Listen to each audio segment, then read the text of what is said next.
Welcome back everyone. Welcome to civil service study. Set number है ये 165। Practice करेंगे इसमें हम साइंस के 50 प्रश्नों पर।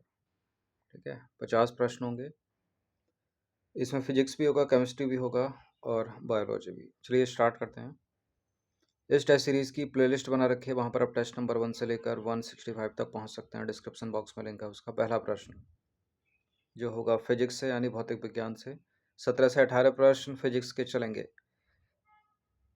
देखिए, जब एक प्रेशर कुकर में भोजन पकाया जाता है तो पानी का जो क्वथनांक है यानी बॉइलिंग पॉइंट क्यों बढ़ जाता है? क्यों बढ़ जाता है बॉइलिंग पॉइंट?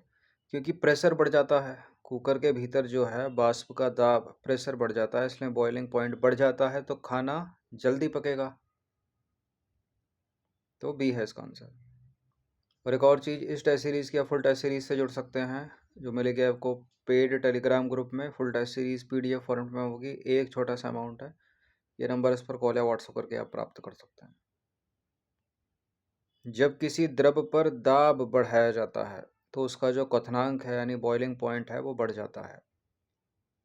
प्रेशर कुकर में पानी से बनने वाली भाप बाहर नहीं निकल पाती, जिससे भीतर का जो दाब है वायुमंडलीय दाब से अधिक हो जाता है और उच्च दाब के कारण जो जल है वो 100 डिग्री सेल्सियस की बजाय लगभग 120 डिग्री सेल्सियस पर उबलता है, जिससे भोजन तेजी से पकता है।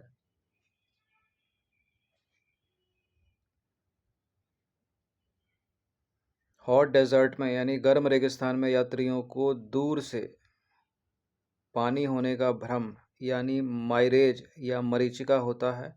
इसका कारण क्या है? ठीक है, तो एक तरह से इल्यूजन है, दृष्टि भ्रम है। ऐसा होता नहीं है लेकिन दिखाई देता है, तो ये होता है पूर्ण आंतरिक परावर्तन के कारण। बहुत पूछा गया एग्जाम्स में, यानी टोटल इंटरनल रिफ्लेक्शन। ठीक है, गर्मियों में रेगिस्तान की सतह के निकट जो हवा है बहुत गर्म और विरल होती है, जबकि ऊपर की जो हवा है वो सघन होती है।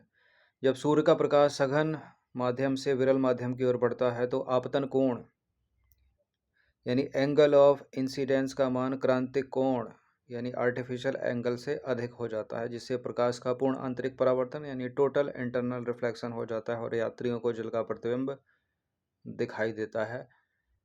ठीक है, जो होता नहीं है लेकिन दिखाई देता है, तो इल्यूजन है, दृष्टि भ्रम है।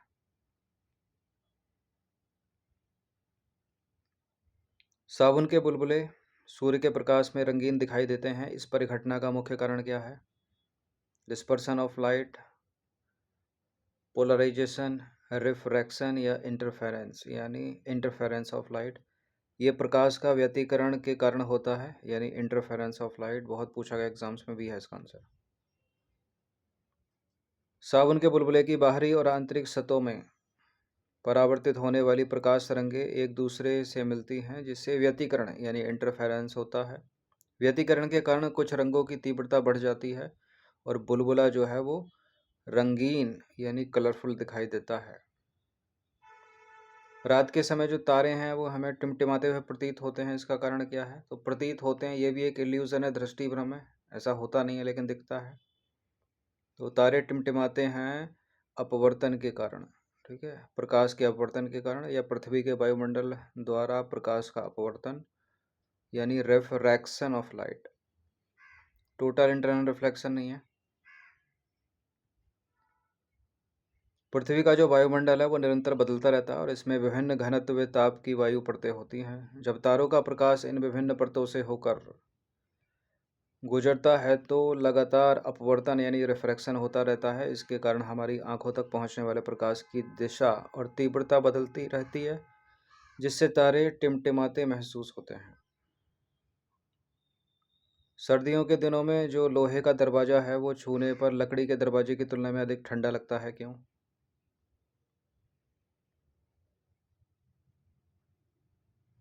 क्योंकि लोहा ऊष्मा का अच्छा चालक है, जबकि लकड़ी जो है वो कुचालक है। बी है इसका आंसर, ऊष्मा का।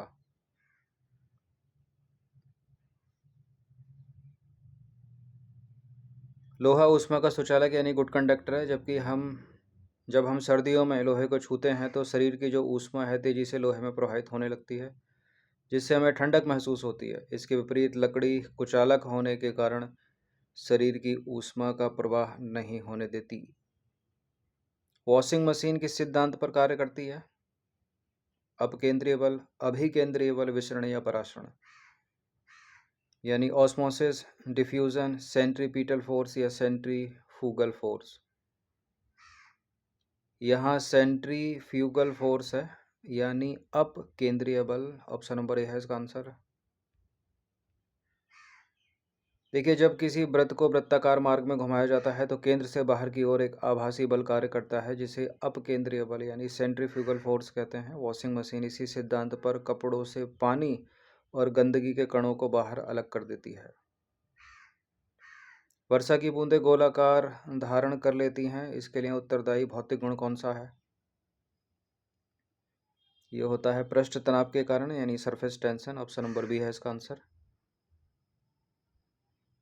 देखिए, द्रव की सतह में एक ऐसा गुण होता है जिससे वह अपना क्षेत्रफल न्यूनतम करने का प्रयास करती है, इसे पृष्ठ तनाव कहते हैं। चूंकि दिए गए आयतन के लिए गोले का पृष्ठ क्षेत्रफल सबसे कम होता है, इसलिए वर्षा की बूंदें गोल हो जाती हैं। इन सभी टेस्ट की आप फुल टेस्ट सीरीज से जुड़ सकते हैं। नंबर इस पर कॉल या व्हाट्सएप करके। फुल टेस्ट सीरीज आपको पीडीएफ फॉर्मेट में मिलेगी, पेड टेलीग्राम ग्रुप में आपको ज्वाइन कर लिया जाएगा। नेक्स्ट क्वेश्चन है, जब बर्फ का टुकड़ा पानी से भरे बीकर में तैरता है और वह पूरी तरह पिघल जाता है तो बीकर में जो बर्फ में पानी का स्तर है उस पर क्या प्रभाव पड़ेगा? ये पानी है, ठीक है, यहाँ तक भरा है, इसमें बर्फ का टुकड़ा डाल दिया तो एक सतह जो है ये ले लेगा और उतना ही रहेगा जब बर्फ का टुकड़ा पिघलेगा, तो क्योंकि डालने पर इसने जो है आयतन उतना ही घेर लिया है पहले से ही, तो अपरिवर्तित रहेगा, ठीक है। और यहाँ काम करेगा आर्किमिडीज का सिद्धांत।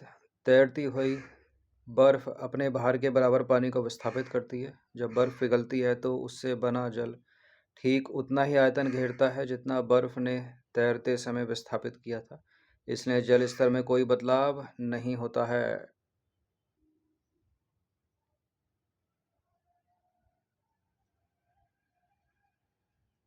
नेक्स्ट क्वेश्चन पर आ जाइए। यदि किसी कमरे में चल रहे रेफ्रिजरेटर यानी फ्रिज का दरवाजा खुला छोड़ दिया जाए तो अपने कमरे का तापमान बढ़ जाएगा, घट जाएगा? कोई परिवर्तन नहीं होगा, केवल रेफ्रिजरेटर के पास ठंडा होगा। कमरे का टेम्परेचर बढ़ जाएगा, बी है इसका आंसर। देखिए, रेफ्रिजरेटर जो होता है, फ्रिज होता है, अपने भीतर ऊष्मा को अवशोषित करके पीछे की जो उसमें कंप्रेसर लगी रहती है, कंप्रेसर कॉइल के माध्यम से कमरे में छोड़ता है।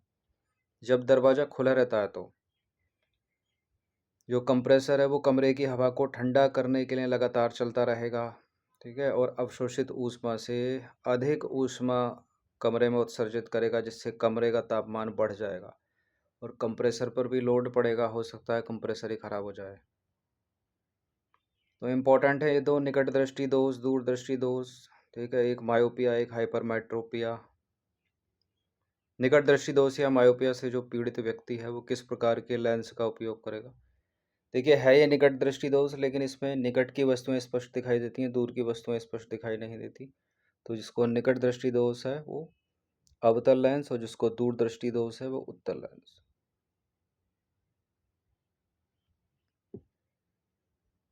निकट दृष्टि दोष या मायोपिया में दूर की वस्तु का प्रतिबिंब रेटिना पर बनने के बजाय उससे पहले ही बन जाता है, ठीक है। ये रेटिना है तो रेटिना के पहले ही बन जाएगा निकट दृष्टि दोष में, और दूर दृष्टि दोष में रेटिना के बाद बनेगा, जबकि प्रतिबिंब बनना चाहिए रेटिना पर, ठीक है। तो कहीं पहले बन गया, कहीं बाद बन गया, तो दूर दृष्टि दोष या निकट दृष्टि दोष। अवतल लेंस जो है उसका उपयोग करेंगे, प्रकाश की किरणों को अपसारित करके प्रतिबिंब को ये रेटिना पर केंद्रित करता है।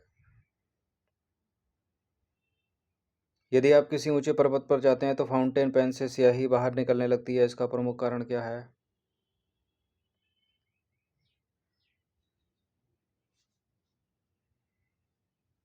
तापमान में कमी नहीं है, इसका कारण क्या है? जो एटमॉस्फेरिक प्रेशर है यानी वायुमंडलीय दाब है वो कम होता है। जैसे जैसे हम समुद्र तल से ऊंचाई पर जाते हैं तो वायुमंडल का दाब घट जाता है। पहाड़ों पर बाहर का जो वायुमंडलीय दाब है पेन के भीतर मौजूद स्याही के दाब से कम हो जाता है, जिससे दाब संतुलन बनाने के लिए स्याही बाहर निकल आती है।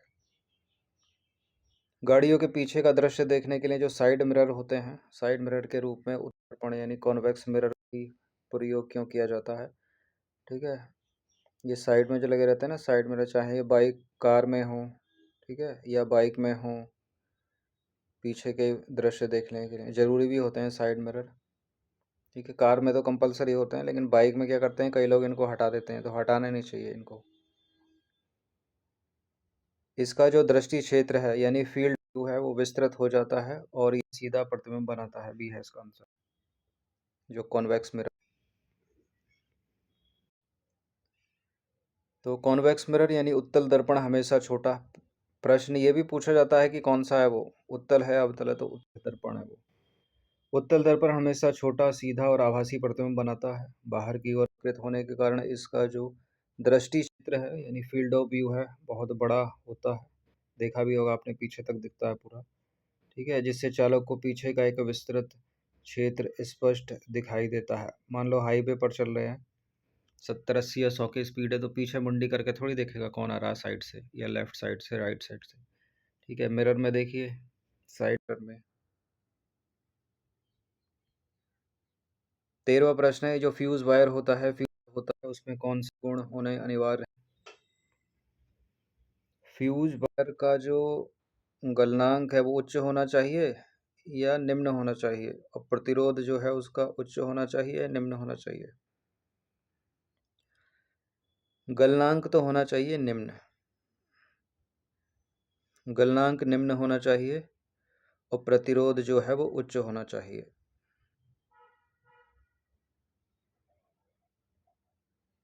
यानी जो उसका रेजिस्टेंस है, प्रतिरोध, वो हाई होना चाहिए और जो मेल्टिंग पॉइंट है वो कम होना चाहिए। देखिए, फ्यूज वायर का जो प्रतिरोध है वो अधिक होना चाहिए, ताकि जब अत्यधिक विद्युत धारा प्रवाहित हो जाती है तो H इज इक्वल टू आई का स्क्वायर आर टी के अनुसार उसमें अधिक ऊष्मा उत्पन्न होती है। साथ ही उसका जो गलनांक है यानी मेल्टिंग पॉइंट है वो कम होना चाहिए, ताकि अत्यधिक धारा आते ही वह तुरंत पिघलकर परिपथ को तोड़ दे और आपका जो कीमती जो इलेक्ट्रॉनिक आइटम है वो बच जाए। टीवी हो गया, फ्रिज हो गया, माइक्रोवेव ओवन हो गया। 14, हवाई जहाज के पंखों के ऊपर हवा की गति तेज होने पर पंखों के ऊपर दाब कम हो जाता है और जहाज को ऊपर उठने में मदद मिलती है। यह किस सिद्धांत पर आधारित है? पास्कल का नियम, बर्नौली का प्रमेय, आर्किमिडीज का सिद्धांत या न्यूटन का तीसरा नियम? यह है बर्नौलीज प्रिंसिपल, बर्नौली का प्रमेय। बी है इसका आंसर। देखिए, बर्नौली के सिद्धांत के अनुसार किसी प्रवाहमान द्रव या गैस का वेग बढ़ने पर उसका जो दाब है वो घट जाता है। हवाई जहाज के पंखों की बनावट इस प्रकार होती है कि ऊपर की हवा का वेग अधिक होता है और नीचे की हवा का वेग कम होता है। ऊपर की हवा का वेग अधिक होता है जिससे दाब कम हो जाता है, नीचे की हवा का वेग कम होता है जिससे दाब अधिक हो जाता है। यह दाब अंतर जहाज को ऊपर उठाता है, लिफ्ट करता है। जो पराश्रव्य तरंगे होती हैं यानी अल्ट्रासोनिक वेव होती हैं, उनकी जो आवृत्ति होती है कितनी होती है, जिन्हें मनुष्य नहीं सुन सकता? सॉरी, जिन्हें मनुष्य, हाँ ठीक है, जिन्हें मनुष्य नहीं सुन सकते। तो मनुष्य जो सुन सकता है वो 20 हर्ट्ज से 20,000 हर्ट्ज के बीच ही सुनता है। जिनको नहीं सुन पाता वो 20,000 हर्ट्ज से अधिक की ध्वनि है। सी है इसका आंसर। मानव कान केवल 20 हर्ट्ज से 20,000 हर्ट्ज की आवृत्ति की ध्वनियों, जिनको बोलते हैं हम ऑडिबल यानी श्रव्य तरंगे, उनको सुन सकता है। 20,000 हर्ट्ज से अधिक की आवृत्ति वाली तरंगों को पराश्रव्य यानी अल्ट्रासोनिक तरंगे बोलते हैं, जिनका उपयोग चमगादड़ उड़ान और शिकार के दौरान करते हैं तथा चिकित्सा में सोनोग्राफी में किया जाता है। जो सौर सेल है वो सूर्य के प्रकाश को सीधे विद्युत ऊर्जा में किस प्रभाव द्वारा परिवर्तित करती है? सीवेक प्रभाव, प्रकाश विद्युत प्रभाव, विद्युत चुम्बकीय प्रेरण या तापीय प्रभाव? इसका आंसर है फोटो इलेक्ट्रिक इफेक्ट यानी प्रकाश विद्युत प्रभाव। देखिए सौर सेल अर्धचालकों जैसे कि सिलिकॉन से बने होते हैं। जब सूर्य के फोटोन इन पर गिरते हैं तो वे इलेक्ट्रॉनों को मुक्त करते हैं, जिससे विद्युत धारा प्रवाहित होती है। इस परिघटना को प्रकाश विद्युत प्रभाव कहते हैं, फोटो इलेक्ट्रिक इफेक्ट। प्राइमरी रंग बताइए कौन कौन से होते हैं प्राइमरी कलर्स, आसान सा प्रश्न है।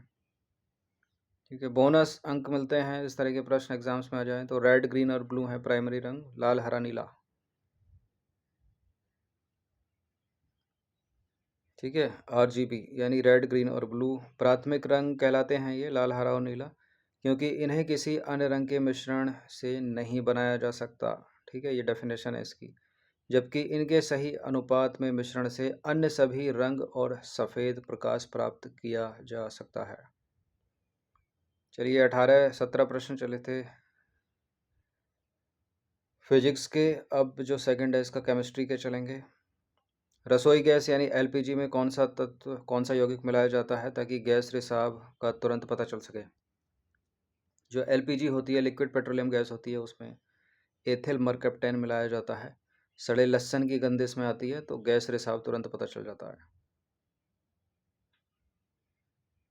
तो एलपीजी यानी तरलीकृत पेट्रोलियम गैस या लिक्विड पेट्रोलियम गैस, जो कि एक क्लीन गैस है। ठीक है, मुख्यतः प्रोपेन और ब्यूटेन का मिश्रण है, ये भी इम्पोर्टेंट है। जो गंधहीन गैसें हैं ये प्रोपेन और ब्यूटेन। फिर गंध कैसे आती है, जब गैस लीकेज होती है। तो रिसाव की स्थिति में दुर्घटना से बचने के लिए इसमें अत्यधिक तीव्र गंध वाला यौगिक एथिल मरकैप्टेन मिलाया जाता है। तो प्रश्न यहाँ से ही बनता है कि एलपीजी किसका मिश्रण है और क्या इसमें मिलाया जाता है। Ethyl mercaptan C2H5SH। दूध को दही में बदलना और खट्टा होना किस अम्ल के निर्माण के कारण होता है। Lactic acid. ठीक है, इमली में टार्टरिक और सिरके में होता है एसिटिक एसिड, और सिट्रिक एसिड होता है खट्टे फलों में, नींबू में, आंवले में। देखिए दूध में जो है लैक्टोबैसिलस नामक जीवाणु पाए जाते हैं। ये जीवाणु दूध में मौजूद शर्करा यानी लैक्टोज को किण्वन यानी फर्मेंटेशन प्रक्रिया के द्वारा लैक्टिक अम्ल में बदल देते हैं, जिससे दूध का जो पीएच है वो घट जाता है और दही जम जाता है। ठीक है, जो 7 पीएच है वो उदासीन माना जाता है। 7 के नीचे चले जाओगे तो जो विलयन है वो अम्लीय होता जाएगा। ठीक है, एसिडिक हो जाएगा। 7 के ऊपर जाओगे तो विलयन जो है क्षारीय होता जाएगा यानी बेस। कच्चे फलों को कृत्रिम रूप से पकाने के लिए किस गैस का प्रयोग किया जाता है। एथिलीन या एसिटिलीन। एथिलीन यानी C2H4 एक प्राकृतिक पादप हार्मोन्स है जो फलों को पकाता है। कृत्रिम रूप से फलों को पकाने के लिए कैल्शियम कार्बाइड का उपयोग किया जाता है, जो नमी से क्रिया करके एसिटिलीन गैस C2H2 छोड़ता है, जो एथिलीन जैसा काम करती है। स्कूल में आपने पढ़ा होगा कैसे बनती है एसिटिलीन, एथिलीन। चींटी या मधुमक्खी के काटने पर त्वचा में जलन या दर्द होता है, इसका जो कारण है उनके द्वारा छोड़ा गया कौन सा अम्ल है। चींटी या मधुमक्खी काटती है तो फॉर्मिक एसिड छोड़ती है। ठीक है, झुंझुनाहट, चुनचुनाहट, जलन, दर्द और फूल जाता है उस समय जहाँ ये काटती है। तो चींटी, मधुमक्खी और बिच्छू के डंक में फॉर्मिक अम्ल, जिसको मेथेनोइक एसिड भी बोलते हैं, जब वे काटती है तो यह अम्ल त्वचा में प्रवेश कर जाता है। इसे उदासीन करने के लिए बेकिंग सोडा NaHCO3 या कैलामाइन लोशन लगाया जाता है। खाने का सोडा यानी बेकिंग सोडा का रासायनिक नाम क्या है। खाने के सोडे का रासायनिक नाम है सोडियम बाइकार्बोनेट, और धोने का सोडा सोडियम कार्बोनेट। देखिए बेकिंग सोडा का रासायनिक नाम सोडियम बाइकार्बोनेट है, NaHCO3। भोजन पकाते समय गर्म करने पर यह कार्बन डाइऑक्साइड यानी CO2 गैस छोड़ता है, जिससे ढोकला, केक या ब्रेड फूलकर स्पंजी हो जाते हैं। जब लोहे की वस्तु पर जंग यानी रस्ट लगती है तो उसके भार में क्या परिवर्तन होगा। लोहे का भार बढ़ जाएगा, घट जाएगा, अपरिवर्तित रहेगा, पहले घटेगा फिर बढ़ेगा। देखिए जो जंग है ना वो नमी एक्स्ट्रा इसके ऊपर है। ठीक है, ऑक्सीजन होती है उसमें, तो अलग से परत इसमें बढ़ती है तो भारी हो जाता है लोहा, देखा भी होगा आपने। जंग लगना एक रासायनिक परिवर्तन है, ठीक है, ऑक्सीकरण के द्वारा होता है। जब लोहा वायु और नमी की उपस्थिति में क्रिया करता है तो लोहे के साथ ऑक्सीजन और जल के अणु, ठीक है, ऑक्सीजन और जल के अणु जुड़कर हाइड्रेटेड आयरन ऑक्साइड बनाते हैं। अतिरिक्त ऑक्सीजन और जल जुड़ने के कारण लोहे का कुल भार बढ़ जाता है। ओजोन परत यानी ओजोन लेयर को नुकसान पहुंचाने वाले प्रशीतकों यानी रेफ्रिजरेटर्स में मुख्य रूप से कौन सा रसायन पाया जाता है? CO2 नहीं, N2O नहीं, SO2, यह है क्लोरोफ्लोरोकार्बन CFC। तो क्लोरोफ्लोरोकार्बन CFC है, समताप मंडल यानी स्ट्रेटोस्फीयर में जाकर पराबैंगनी किरणों द्वारा टूटते हैं, क्लोरीन मुक्त मूलक बनाते हैं और क्लोरीन का एक परमाणु ओजोन यानी O3 के हजारों अणुओं को नष्ट कर देता है। बुलेट प्रूफ खिड़कियां और जैकेट बनाने में किस बहुलक यानी पॉलीमर का उपयोग किया जाता है? देखिए, बुलेट प्रूफ जैकेट बनाने में तो यूज़ होता है केवलर का, और बुलेट प्रूफ खिड़कियां मिरर की ही बनेंगी ये तो पॉलीकार्बोनेट का यूज़ होता है इसमें। बी हो जाएगा फिर इसका आंसर, पॉलीकार्बोनेट और केवलर। बुलेट प्रूफ कांच के लिए पॉलीकार्बोनेट की परतों का उपयोग किया जाता है जो भारी प्रभाव को अवशोषित करती हैं। जैकेटों में केवलर जो कि एक सिंथेटिक एरामिड फाइबर है उसका उपयोग किया जाता है जो स्टील से 5 गुना अधिक मजबूत होता है। कठोर जल यानी हार्ड वाटर में साबुन आसानी से झाग क्यों नहीं देता? हार्ड वाटर में जो है जल में कैल्शियम और मैग्नीशियम के घुलनशील लवण होते हैं, इसलिए नहीं देता वो। बी है इसका आंसर। देखिए, कठोर जल में Ca2+ और Mg2+ के बाइकार्बोनेट, क्लोराइड या सल्फेट्स होते हैं। साबुन जो कि सोडियम स्टेरेट है इन आयनों के साथ क्रिया करके अघुलनशील अवक्षेप बना लेता है जिससे झाग नहीं बनता। सिरका यानी विनेगर में मुख्य रूप से कौन सा अम्ल उपस्थित होता है? सिट्रिक एसिड तो होता है आंवले में, नींबू में। सिरके में होता है एसिटिक एसिड, और कितना होता है? 5 से 8%। तो सिरका जल में एसिटिक अम्ल यानी CH3COOH का लगभग 5 से 8% का विलयन होता है। इसका उपयोग खाद्य पदार्थों के परिरक्षण यानी प्रिजर्वेशन और स्वाद बढ़ाने के लिए किया जाता है। आग बुझाने वाले यंत्रों यानी जो फायर एक्सटिंग्विशर्स होते हैं उसमें सोडा एसिड में कौन सी गैस उत्पन्न करके आग पर काबू पाती है?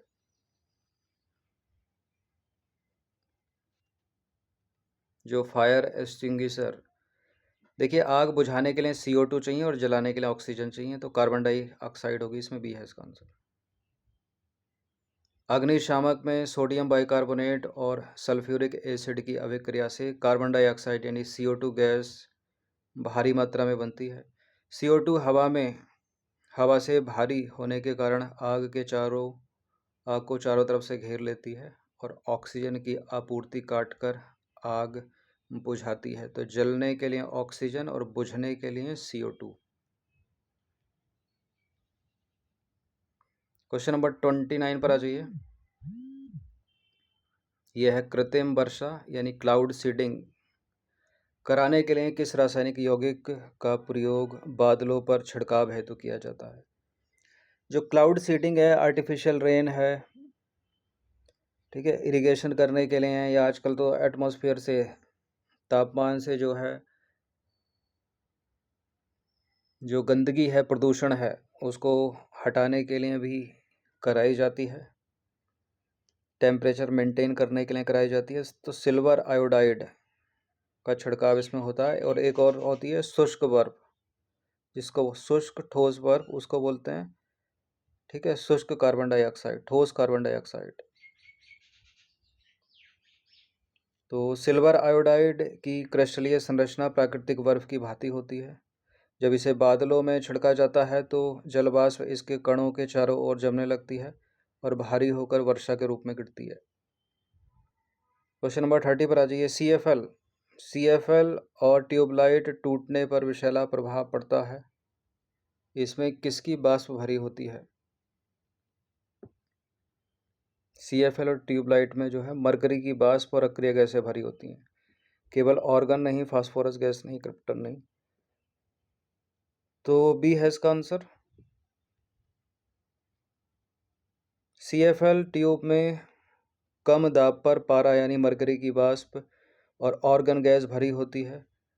जब विद्युत प्रवाहित होती है तो पारे के परमाणु जो हैं वो परावैंगनी प्रकाश उत्पन्न करते हैं, जो ट्यूब की आंतरिक परत पर लगे फॉस्फर को चमकाते हैं। ये जो पारा है ना, अत्यधिक विषैला होता है। तो 50 में से 30 प्रश्न कवर हो गए हैं। ठीक है, वीडियोस ज़्यादा बड़ा ना हो जाए तो इसको यहीं रोकते हैं। सेकंड के जो 20 प्रश्न हैं वो नेक्स्ट टेस्ट में कवर करेंगे। ठीक है, इंपॉर्टेंट है, प्रैक्टिस कर लीजिएगा इनकी। धन्यवाद। PDF सीरीज से आप जुड़ सकते हैं। ये नंबर इस पर कॉल या व्हाट्सअप करके, एक छोटा सा अमाउंट है, इतना कम इसलिए रखा था कि सभी लोग इसको इजीली अफोर्ड कर सकें।